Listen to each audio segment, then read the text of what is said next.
Good morning and good morning and good morning to you. It is coffee break with Senabella time. I'm excited and wonderful as always. Blessed to be here in the favor of God and with so many wonderful people. I'm excited to share with you today that I have a dynamic guest who will come on this show with me today. And we're going to talk about the journey of life with Dr. Delece Williams. But in the meantime, how are you? How are you? How is your morning going? What's causing you to stop and say, let me think for a minute. Am I good? And hopefully you just woke up feeling good. Well, if you did, then you and I are on the same page because I feel excellent. So one of the things that I haven't done is I haven't paid tribute to those who make it possible for me to be here. So while we're here, let's just break into that real quick and I'll be right back. You're on Female Solution with Senabella, and I'm here with the coffee break with Dr. Delece Williams today. Let's check it out. Women have the power to transform this world. We can end crime and violence if we all agree to do one thing: share. Let's share our wisdom, share our time, share our talents, share our finances, but most of all, let's share our love. This is the Female Solution. Every time I see that commercial, I see something else that I know. And I see Tony Elliott Bill in there. Am I right? I think that's her in there with Naima Latif. Yes. The commander-in-chief, the sister that made it possible, the one that's been on the ground, putting in all of the work, making sure that female voices are heard everywhere around the globe. That's why I decided to take part in this here wonderful advertisement of women and voices on this network, on the Female Solution, because Naima Latif, she took care of the business and she made it possible for us to be here. So let's do that. Yes, use our voices to broadcast what we think and feel all over the world. Now, I had a comment yesterday from one of my friends, Vernon Williams. I'm just going to shout him out. And he said that, Senabella, since this is the Voices for Women and Female Solutions, I'm going to send this here to someone else who probably more interested in listening to what women have to say. And I said, wait a minute. We listen to what men have to say all the time. So obviously our voices play the same duality. And with that being said, are you all ready for my morning song? I mean, who hasn't heard it in a while? I haven't sung it, but I'm ready to give it to you. I was blessed with it, and so I'll share it with you. I want to wake up feeling beautiful. I want to wake up feeling beautiful. I want to wake up feeling beautiful. I want to wake up feeling beautiful. Beautiful. I want to wake up. Yeah, I want to wake up. Yeah. I want to wake up feeling beautiful. I want to wake up with the sun in my eyes and joy in my heart. I want to wake up feeling beautiful. I want to wake up. Yeah, I want to wake up. Hey, gotta wake up. Wake up feeling beautiful.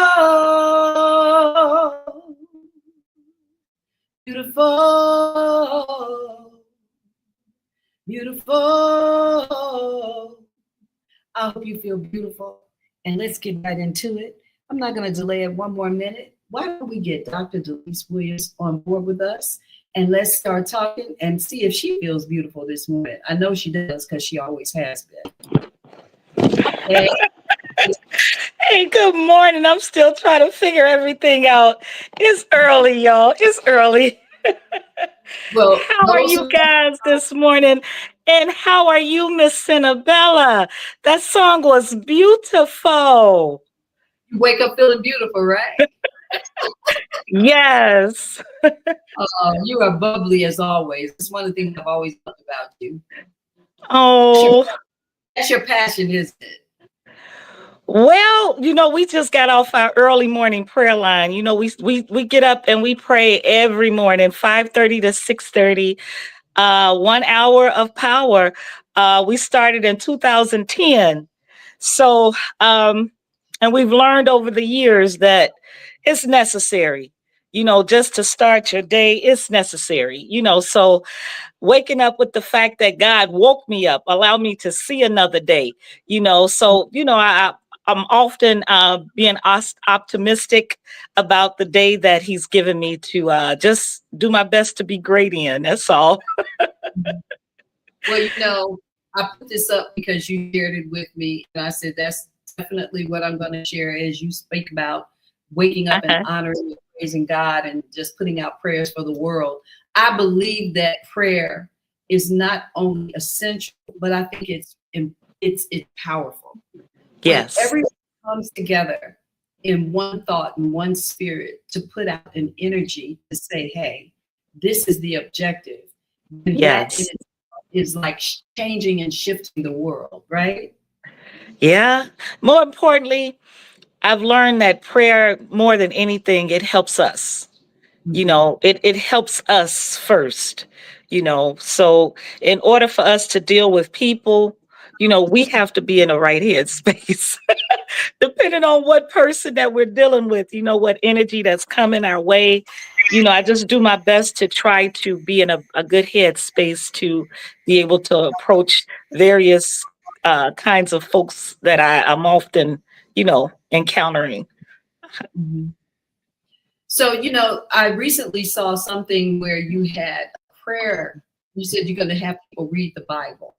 I want to kind of get to that because there's so many things, but all of it's important. But since we started with prayer, why don't we just keep moving into it? Right? Look at that. We said, help us read the Bible to the public at the Daily Plaza downtown. So like you're going downtown, you're about to stand at the podium and read the Bible. Is it like it is? It's a Bible marathon. Why don't you tell us about that too? I love that. Yes, ma'am. We've been asked by the program is founded from Tennessee, and then the place down in Atlanta, we know someone that gets on our prayer line. She was from Atlanta, and they've been doing the Bible reading marathon for years down there. The goal is for this program to be taken around the United States, for people to go to the courthouses in the famous buildings in their cities to read the Bible, to read it to the public, to make people aware what the Bible talks about, to just having folks to be a part, so that people don't have an excuse for not knowing what the Bible is and what it's meant to do. From your own personal observation, why don't you tell me what you think the Bible is meant to do? It's a good thing to say. It's a saying, Bible, basic instructions before leaving earth. It's the most famous book in the earth. It's relatable everywhere we go in the world. There's different aspects of the Bible.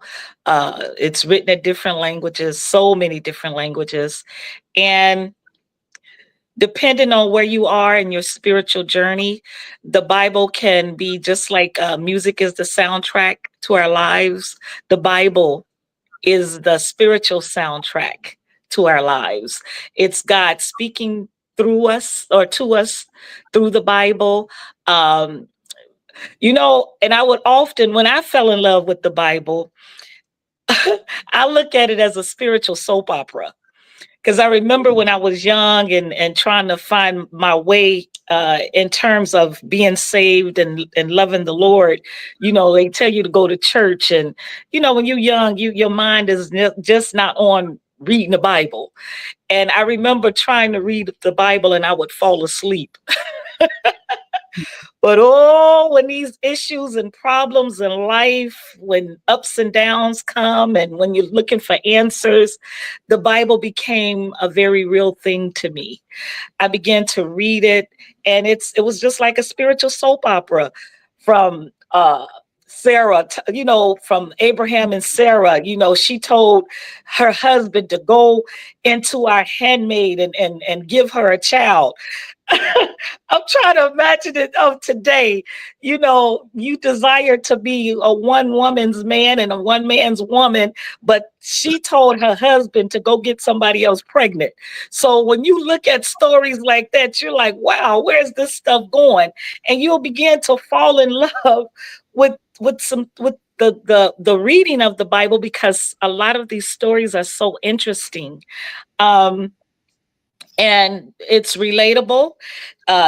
They say that there's nothing new under the sun, which means that everything that we're doing and experiencing now, you'll find passages of the Bible that will give you solutions to the problems that we are facing even until this day. And the crazy part is those stories were written thousands of years ago, but that's just the wonders of God. The wonders of who he is. He's just like the air that we breathe. We can't see him, but we know that we need that air in order to breathe. And that's just who God is. And in order for us to have a relationship with God, much of how he operates is in his word, the Bible. His characteristics, how he works, how he comes through for people. It's in his word. So that's why the Bible is important. Wow. So, you've said a lot, and I know that a lot of people agree with that. We all have some kind of observations about what it is that the Bible has provided for us, right? Uh-huh. And like, I remember when I first started reading the Bible, I fell asleep on top of the Bible, and I started dreaming about it, right? And I thought I was in a holy war. And I was like, oh, wait a minute, what is this all about, right? And I came up in a where we were Catholic first, which is Christianity. And then we was Islamic studies. And so there was a very broad scope of looking at life and its morality and how God was interfacing with us, right? Mm-hmm. And how we had to guide ourselves. There's a moral construct that comes out of history. And since the Bible is the book in the world and the one most recognized, then people do look at history. And when we start thinking about history and we identify with our families as well in present day, good morning, what is this, Reby Ryan? Is this somebody you know? Reby Ryan, good morning. Please pray for each other and all people. We are all family in God's eyes. Yes, ma'am, we are. Yes, we are. Yes, that's beautiful. And good morning, Rodney. Thank you for coming back. Hey, how are you doing? I love my guest today, I'm telling you. And we started off on her high point, but it's just going to get better because there's so many things about Delece that I want us to make sure we unpack today. And of course, I'm always favored to say that I have some sort of relationship with the people that I've been speaking with. And all of it isn't as deep or as intrinsic as, say, every person that's here. We're all different. We have a different identity in our friendships. But I think that I'm favored in that I have good, pleasant, and respectful relationships with people. And Delece, you really mark that. You're a marker for me in that we have our history. Yes. My point is that one of the things that I've been talking about lately, I was down in Springfield and they were doing a big event there talking about the history and generations of people. And my E.T. Sting stack was there. And so was the cousin of Harriet Tubman. Right? Oh. When we think about who our history is, what our history is, we think about how it frames us and helps us find our path, right? Yes. And what is the just cause of history, right? How does history help us to align ourselves properly? So when you go to the Bible and you read it, I want to go back to that. Then you hear all these stories, you see all these stories, everybody, from every man and every woman, from the tug of war about a baby. And women are heavy in the Bible, by the way. Yes. The story of although let me just interrupt you right there. Although women are heavy in the Bible, is still the man's position is great as well. I'm not taking anything from it. My point is when you look at the stories in the Bible, you see the duality of how people work together, what it had to be done in order for what it is. I mean, we all can look at it, and we're going to talk about Moses. We're going to talk about Abraham. We're going to, you know what I mean? We're going to talk about David. We're going to talk about Job. We're going to go through all of it. But when you speak of, and you speak of such, you see a very strong presence. Whether her behavior was there to support and to guide, to give wisdom or whatever, she was there. And I think it's just important to raise ourselves up so that we understand that we are as significant as all of this earth is. Yes. That's what yes. And that we can have our precious role and still be strong. That's what I'm saying. And being strong means that you do honor your husband, your man, the men in your family. My mother, she raised us to be in honor of our brothers. We used to wash their feet and hands and cut their nails and do their hair and feed them. And we were like, well, what are they going to do? Hey, Jana, how you doing this morning? Because I'm like, well, what are they going to do? What are they going to do? So they had to prove themselves, right? Men had to prove. So in our family, men had to prove themselves. It's like, we're doing all this work. We want to know what you're going to do. Well, you know, it was the women. Yeah, it was the women that when Jesus rose, it was the women that were there. Yeah, we throughout the Bible, there's so many positive, strong stories about the leadership of women. Yes. And they were always in context with men. So it's not, I think that when you start speaking, you know, I think what I'm trying to say is that there was a level playing field. That's what I'm saying. And one was without the other, right?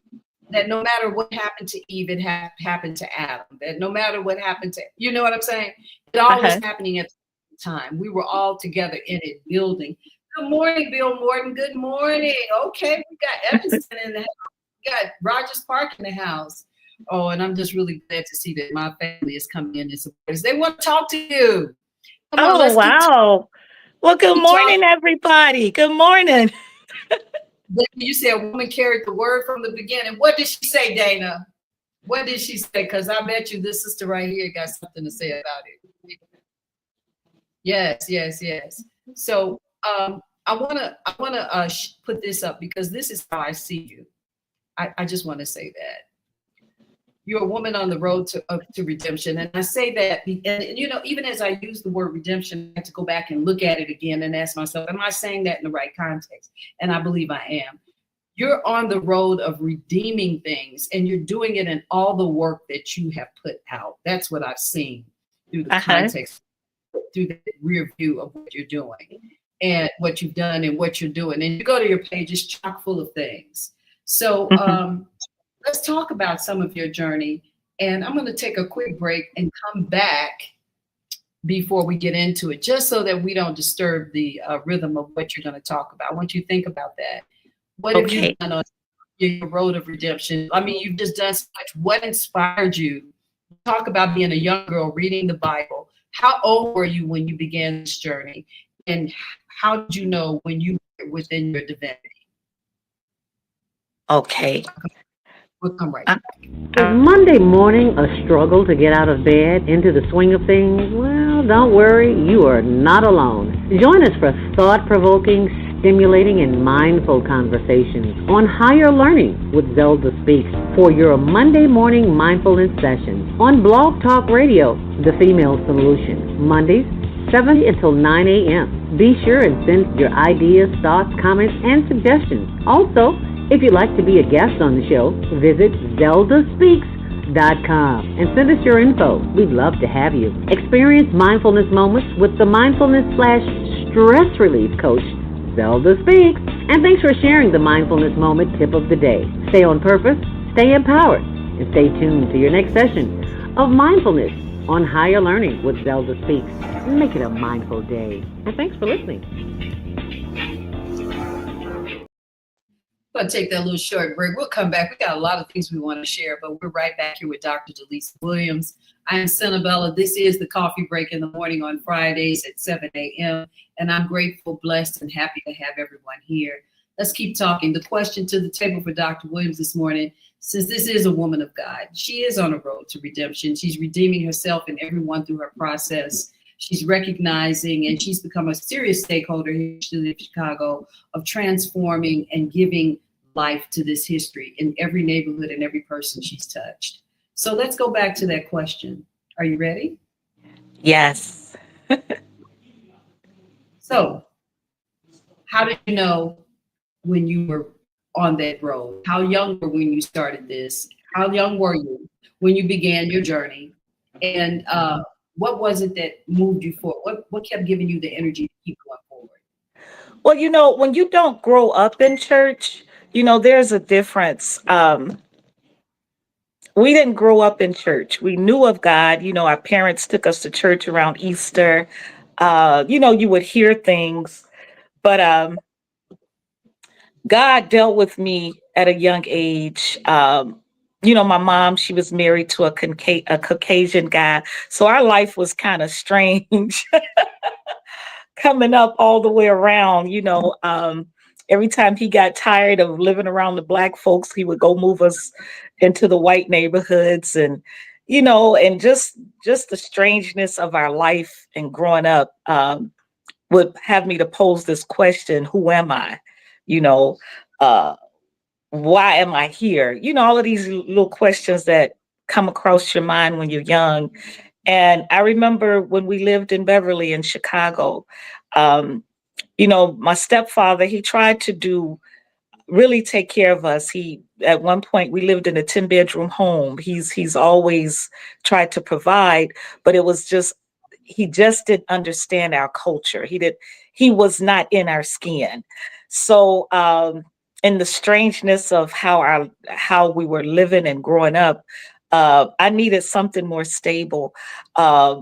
Just by even often asking my mom, who was my father? I always wanted to know who my real father was, because my sisters and brothers, they were mixed, and my older brother and I, we were the total Black kids in the house. So it was always questions in the back of my mind of what it would be like if I was with my father, all of this little stuff that young people think about. But the fact that we did not grow up in church, God supernaturally would deal with me in various ways. And one of the major ways that he really dealt with me of when I began to really get a close relationship with God was when I desired to be in Hollywood. I wanted to be a movie star. And that's where a lot of my hands-on experiences of knowing who God was and who he is in my life, that's how it started manifesting greatly. Yeah. So you wanted to go ahead. and God start manifesting in front of you what it is that you would be doing. And how did that come about? From high school, I was the only Black person in my town in Iron Mountain, Michigan, in the UP, the Upper Peninsula. Wow. Only just in your town. Go ahead. The only Black person in your town. When my stepfather, he wanted to go and live at his hometown. His parents was getting older, so he moved us up there. And that was a very wild experience. You got the white folks wanting to come and touch your skin and touch your hair. Wow. That's a lot. Yeah. And seeing my mom was an artist. She was very gifted in arts. And before we moved up to Michigan, living in Chicago, she had gotten a scholarship. They wanted her to teach at the Art Institute.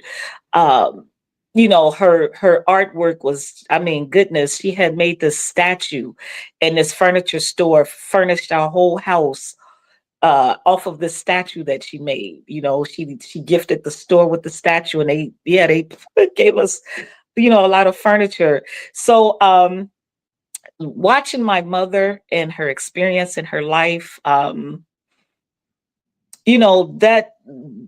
caused a lot of my curiosity with having a more spiritual based life, because although we were having all of these great things living in this 10-bedroom home, I had a fireplace in my bedroom, my mother was losing her mind. She was becoming mentally ill, because I don't know, the pressures and the cares of his world. I don't know where it just began, but began to have mental issues um, when we were living up in Michigan. Yeah. So that had to go affect. ahead. That did have a very strong effect on everything that you would do. It sounds like the work that you and where you've been has been, road was laid for you to go forward and to build these bricks, right? And that's what I'm hearing. Wow, that's amazing. I mean, you have quite a. Now you've written books too, so yeah, they finally got. Wow. They finally got published. I know Asada listen, I told you and Asada got to get together because that's her thing, right? Oh, wow. For real. Wow. For real. And yeah. But no, I don't want to distract from your story because it's powerful. In Rodney and everyone is saying something as it relates to it. You've been through a lot, and your attitude does not speak to where you have been. Well, you guys, I just turned 60, 6 decades. So it's six decades of stuff happening. So yes. So that's why it may sound like a lot, but it's over a lifespan. Well, I think that is it. As we get older, we all understand it. I remember just recently, I said, "Oh my goodness!" When I look back, I realize that I've been through a whole lot. But you can't think about it as you go day to day. If you were thinking about everything day to day, you wouldn't get anywhere. Yeah. I always say I'm jealous of people who took a break and went mentally off, because they get a day, however long that they deem to stay in it. But we don't. When you don't like sit and fester in it, and you keep moving, it becomes fuel for your future. Yeah. So that for your future did play out, and a lot of wonderful things began to happen. And now I met you when we were at Spiegel's modeling together. Yes. You were already in the mix by then, huh? Is that what you're telling me? Wow. So when you left because you didn't want to lose, but you didn't want to gain weight, you knew that I was the size 8 model. They hired you for you were the size 10 model? I was a size 8 too. And that's I had hips. You didn't have hips. Right. I was an 8 with hips and you were an 8 without. Yeah. And in fact, we another one. They just kept me. I was happy to make all the money, by the way. Yeah, they started me off with $50 an hour. And it wasn't until they told me that they wanted me to gain weight. And I couldn't gain weight because I kept auditioning for other roles as well. And all of this came about with Mary Swopes, the Mahogany Foundation. And I know that you still keep up with her as well. It was back in 83. Well, I came back to high school. I was in high school in Iron Mountain, Michigan, and I came back to Chicago. And then I went to Malcolm X College, and then that's when all of that started happening. During the Malcolm X College days, I was in a professional dance troupe with Jewel McLaurin, and that's when we started getting a lot of professional jobs around the city of Chicago as a dancer. And then when I entered into the beauty pageants, the After 5 beauty pageant, and then the Miss Mahogany beauty pageant, and that, because me coming from this all-white town, I wanted to start identifying with Black sisters and just my Blackness, because for the past 3, 4 to 5 years that we were up in Michigan, that's all we were. I was the only Black person up there. So when I came to Chicago. So you wanted to know what it felt like to be a Black woman. Yes. Yeah, so soon as I came here, I enrolled in Malcolm X College because I didn't get it. I ended up graduating like 3 years. I didn't even have 4 years of high school because when I left Michigan, I had enough credits to graduate in 3 years in high school. So because of that, I had to go to a community college before I was able to go to a university, and I ended up going to Malcolm X College, and I loved it. So because during that time, I was learning all about me, my blackness, and and just wanting to actually feel like I was now a part of something. Because up in Michigan, it was wonderful. My best friend up in Michigan, her parents owned the whole just about the whole town. And if she didn't like her bedroom, they were moving and buying a whole bigger house just for her. This kind of stuff. And I'm looking like, wow, I wish my parents had that. Wow, I've never experienced this stuff coming from, being around all Black people. So now coming back to Chicago to go to Malcolm X College, I just celebrated everything because now I was finally feeling like I was actually a part of something. I was around my culture. I was around Black women, young Black women, and I ended up entering all of these beauty pageants and stuff. And that's how I met Mary Swopes. I ended up winning her beauty pageant in 1990, I believe it was, Miss Mahogany. But before then, I was in a beauty pageant with Lisa Ray. That was the first one with the After Five magazine. And that was a very crazy experience. I think I ended up becoming runner up. And, and it was so wow for me because of the outcome of what happened. And I think I went backstage and cried and, and I had a fit of, the turnout and all of this little stuff. And then it was Mary Swopes and her team. They came backstage and they held me, they comforted me. And then she had me to be a part of her program. And she was just such a gem and played a very instrumental role in my early years of, of growing and becoming the young lady back in that time. So when I met with Mary Swopes and won the Mahogany Beauty Pageant, that's when my career began to take off. She would have me some of everywhere. So that makes sense now. I remember you said 83. I know I wasn't doing 83. So it was 93 when I was over at, the reason I know is because I had to make a lot of money to take care of my kids. So in 93, I'm a young mom, and I was already modeling like you and doing out poster ads. I had done a couple of movies, some things. I was doing a lot of Chicago and, things based around the city. And then, so that was 93. 93. So, okay. Yeah. You were quite young and all of this. That was 10 years later. So 83, I would have been like 18, 90ish. So around like 23 was when I met you, around that time. That makes sense. Yes. We were both young and coming into it. I'm a little older than you, but I'm not about to go into my age on camera. But the 60s is definitely in the house, and I ain't mad at it at all. I love aging, but I just want to talk about it right now. It'd be a whole nother conversation. But it comes from the industry we're in, always trying to push back, hide back, cover up, and do all that. And then, I'm a sister, so I was always trying to trump somebody. But at the end of the day, Delece, I just want to keep moving on with you because, again, your story is just it's really wonderful. Oh, chock full to God be the glory. I didn't know. I just wanted to know, where did I fit in this world? Who am I? Being raised by a Caucasian man who tried to understand Blackness because he was married to a Black woman, but just not being in this skin to fully understand our struggles. He did what he could. He loved my mom.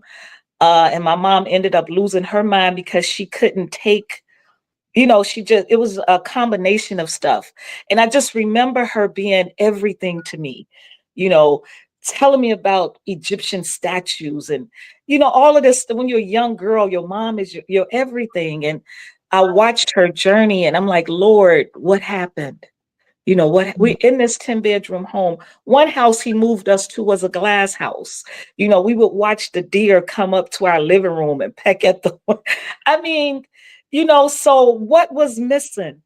And that's what I pledge now in my life. No matter where I go, I felt like, because when my mom, it wasn't until when she began to start getting around church and going back to church when she began to kind of have mental healing points, when she began to come to herself. So when I saw that, I said, I don't want to live this life and not have God with me, I don't want to do anything without God, because I saw my mom struggle. She had everything, but God was not as prominent and as president. And perhaps had he would have been, maybe she would not have lost her mind and the things took the turn the way that they took, if she would have kept God first, so, um, that's her life, but I know the choices that I'm making for my life. That was one of the reasons why I do my best to keep God first and to let him know that he's first and he's my everything. And he's also proven it to me. Um, Getting back to the point of Hollywood was where I began to really see how God moved. Let Uh-huh. me just, because so many people are chiming in, and I just want to Wow. read some of them. Wow. Yeah. I'm going to start with the one that I didn't get. Dana says, a woman carried the word from the beginning. And she went on to say, Mary was impregnated with Jesus. She carried the word in her womb.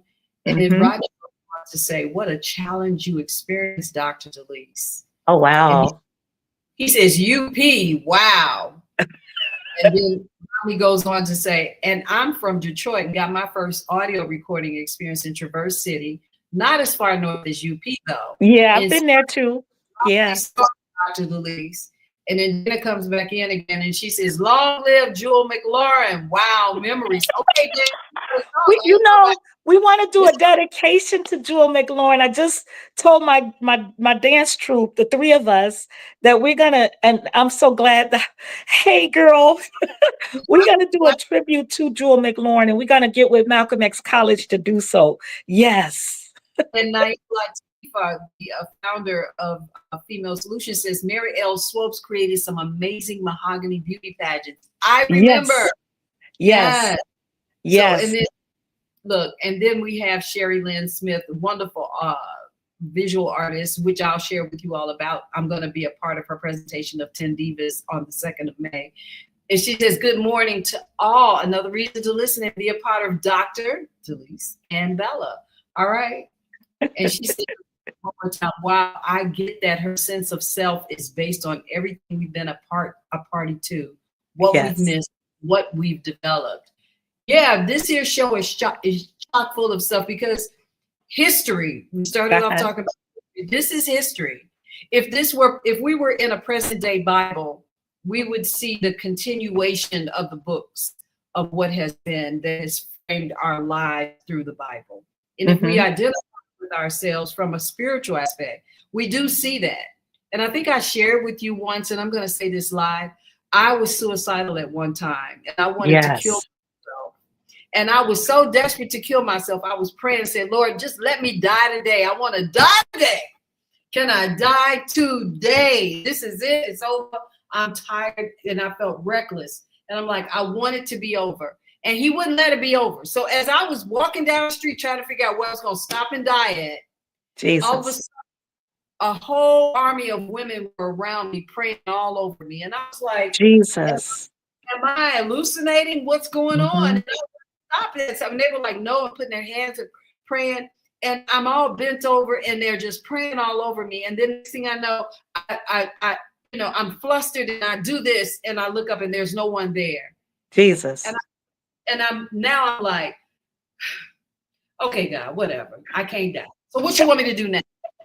That's what I said. Okay, I can't die. What you want me to do now? I ain't gonna be able to kill myself. So what do I have to do? So here we are. And from that day on, I never thought about it again. But I desperately wanted to that day. Wow. Desperately. Wow. Desperately. And I'm so glad you failed at it. He wasn't giving me an option. That's what I'm telling you. I had a band of, and I was like, am I dreaming? Is this real? And it really did And yeah, and I stand on it today. And I remember thinking to myself, yeah, I need to go sit down for a minute somewhere and try to figure this piece out. Wow. Wow. I've been okay since. I don't know how to tell you, except that it was an intervention of God. I was talking to my, I kept saying, please, can I do this today? Jesus. I just need all of this confusion and this deep hurt and this it was unyielding. It kept coming at me. Things were just, and I didn't have answers, and I didn't know who could trust for him. And now I'm walking down the street talking to God, and I'm like, I just need to go find the right spot. I didn't know how I was going to do about it. I had nothing with me, but my prayers and my thoughts. And so, yeah, that's why I say I believe in the power of prayer. I believe in God. I believe in the journey. I believe in our history being a marker for where we're to go. And if we look at that, we won't feel so confused and so lost. Yeah. I know, again, my experience, how he dealt with me on a personal level, it was just undeniable for me. I'm convinced that he's real. I'm convinced his word is real. Again, getting back to the Mary Swope's era, she had me up in Hollywood at the NAACP awards, and she had me all over the place. And we were so young to really understand the importance of it all, but I got it later on. But in the midst of it, she saw where she wanted me to be. She was being my mom, because, my mom was still living up in Michigan when I came back to Chicago. And she wanted to just make sure that she instilled so much in me. And I had to catch up to what she was doing. The thoughts that she had for my life, I had to catch up to that. Yeah. Look, you've done a lot. I feel like I need to have you back a second time. It's like, but we're gonna try to get in as much as we can. Dana, thank you for saying that. She thanks for the move of God. He had his hand on you, and this work for you. I praise him for sparing you. Thank God. I do too. I mean, seriously I just scrapped it after that day. I'm telling you, it was like there was never thought again to go do that. It's amazing how that happened.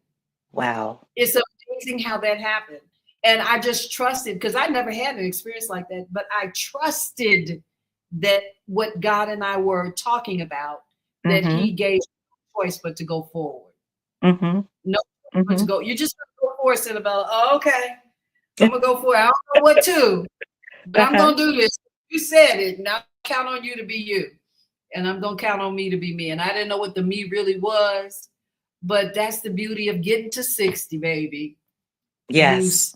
You start looking at what's in your hand, the cards that you've been dealt, and you go, wow, it was that many cards. And you really are a true sponsor of resilience and love and empathy and caring. And like, I just want to add this to stage.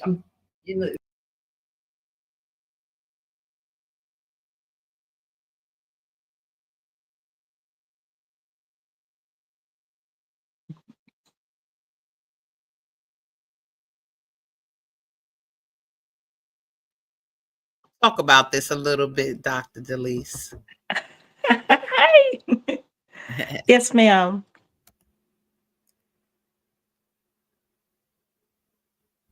I said, please go ahead and share with us your thoughts about your journey in Kids Corner and how it helped you to your vision. What was it and how it led you? Kids Corner actually started, it was a pastor, working from the beauty pageants. I ended up starting to get little movie roles, minor movie roles. I ended up working with Richard Pryor in JoJo Dancer. He selected me to be the waitress in the movie. And then I ended up, that kind of halted my career because I was 2 months pregnant on JoJo Dancer and I didn't know. But before JoJo Dancer was my first big experience was working with Spike Lee. And that was, I would call those faith walks that was one of the biggest times that God had really revealed himself to me the way that he did, to let me know that he's real. I had a pastor friend. His son was also working in Hollywood, and they told me about Spike Lee looking to cast people for JoJo Dancer. I know, Jungle Fever at the time. So my pastor, he had bought me a plane ticket to go to New York. Never been to New York before. He gave me some little spending money, and I also had an evangelist, a spiritual mom at the time. Her name was Ola Wilson, Prophetess Wilson, and she prophesied to me everything that was going to happen. And here at this time, I was a young babe in Christ, but I had a lot of mentors that was kind of helping me and coaching me along in my spiritual journey. So when I got to New York after the pastor had bought my ticket, and my spiritual mom had prophesied and told me what was going to happen, everything happened the way she said it. She said the plane was going to get delayed. I was going to get detoured. She said, but stay in prayer. And yes, the plane got delayed, and it ended up being for a reason.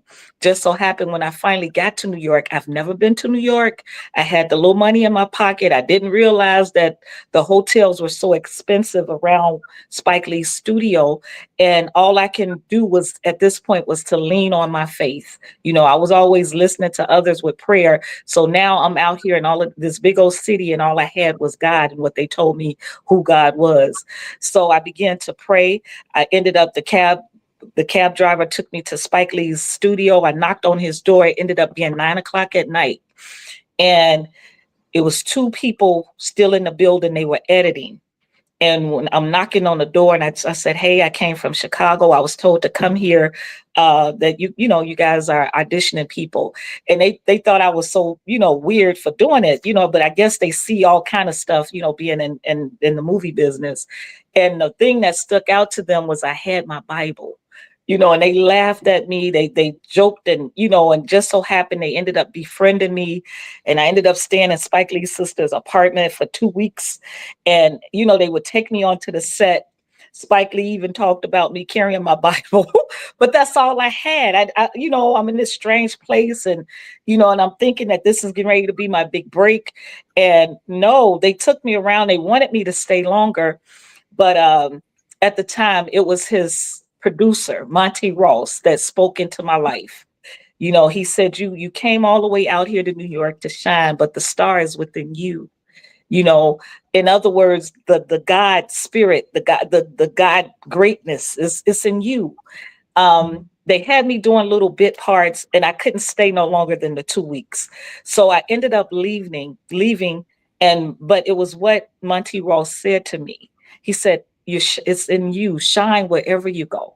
So that's when I went back to Chicago, I ended up starting up the Kids Corner TV show, taking all of my experiences and things that I had, and I started the Kids Corner TV show. And then in that time frame too, another spiritual journey for me was when I went to the Soul Train Awards, and I was there when Biggie got murdered.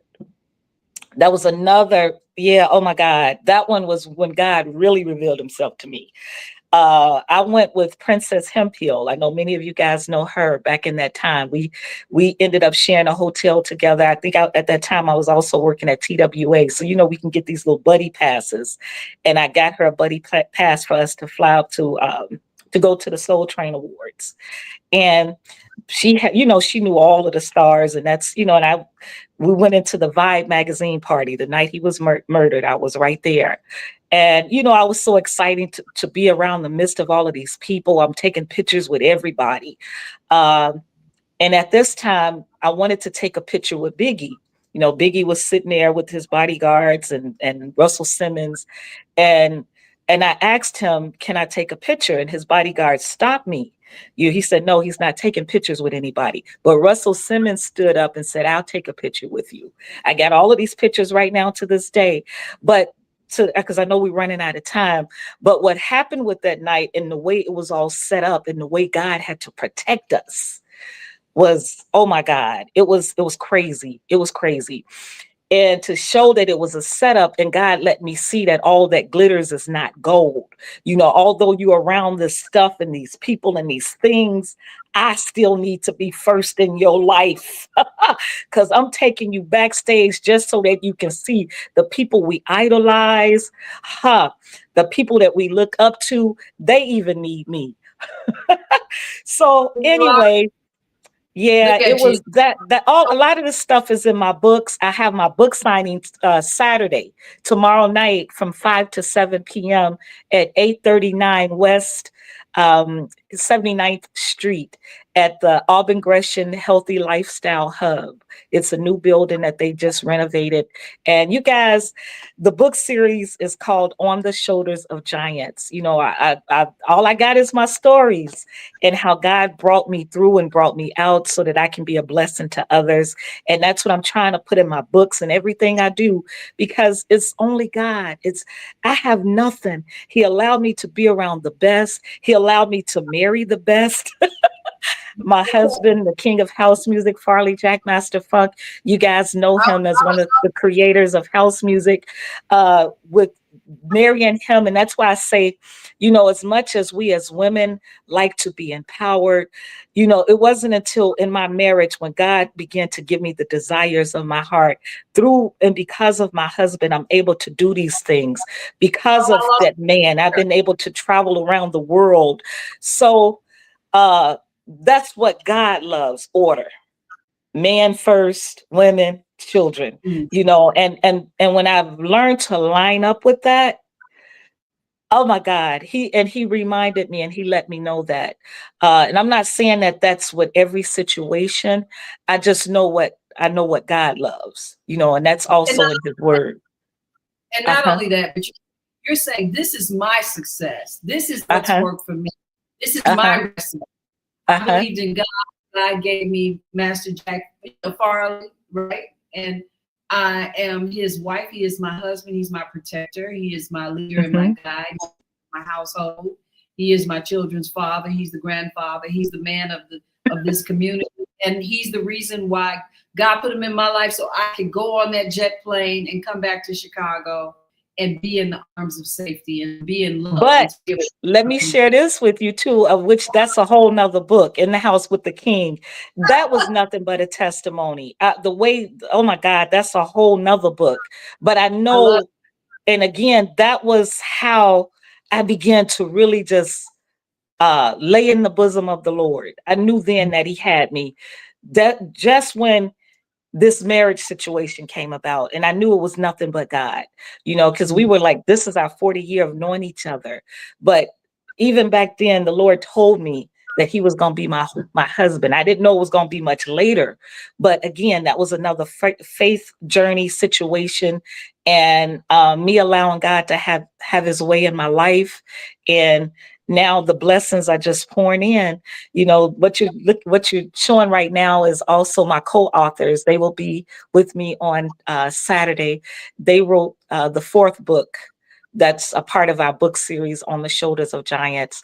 This is something for the family circle. We got something from the elders always down to the babies. And my granddaughters, Dior and Dion, they wrote the book for the toddlers and the young people. So if you guys can, check us out. That's Saturday from 5 to 7 at 839 West 79th Street at the Auburn Gresham Healthy Food Hub or Healthy Lifestyle Hub. And then on Sunday, we start the Bible reading marathon. And it's many people around the United States. They are also doing the Bible reading marathon leading up to May 1st. May 1st is National Day of Prayer. So that's why a lot of people try to put the Bible reading marathon around National Day of Prayer. Our segment is from April 27th all the way to April 30th. We will be down at Daily Plaza at 12 noon each day, just getting through reading the Bible. I know we won't finish the whole thing, but we will get started. This is our first year getting started, bringing it to the city of Chicago. I don't know if it's been done before in Chicago. I do know it's represented in other states, from Atlanta to Washington, D.C. People are going to courthouses and what have you to make this a public outcry, and to get people to get comfortable with reading the Bible.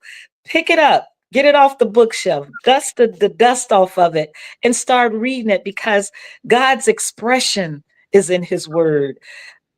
We want to know about God's mannerisms. It's in his word. The way that I got more interested in it, I would tell myself it's better than any television show, any reality TV show, because there's some good stuff up in there. It will cause you to clutch your pearls. Hey, Pam, cousin Pam is here, and every morning she's posting about her love of God and giving us inspiration.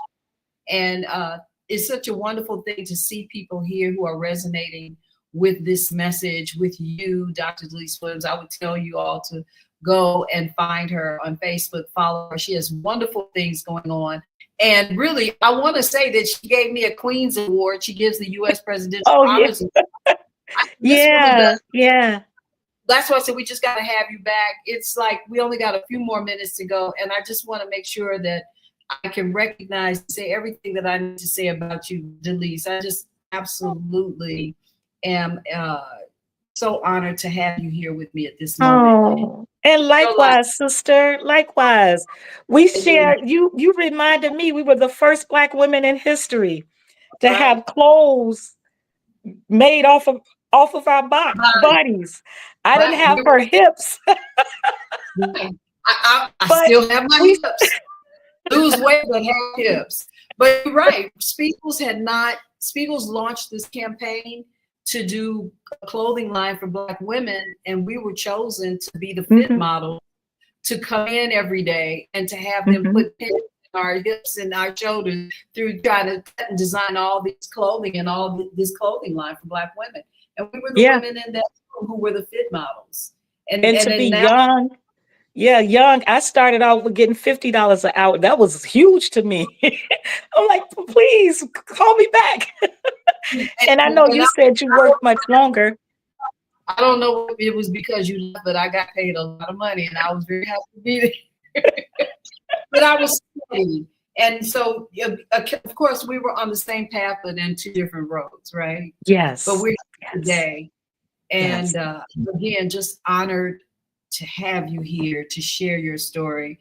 And so people can look at life as more than being just, we're an entrepreneur of many things. That's what I want to say.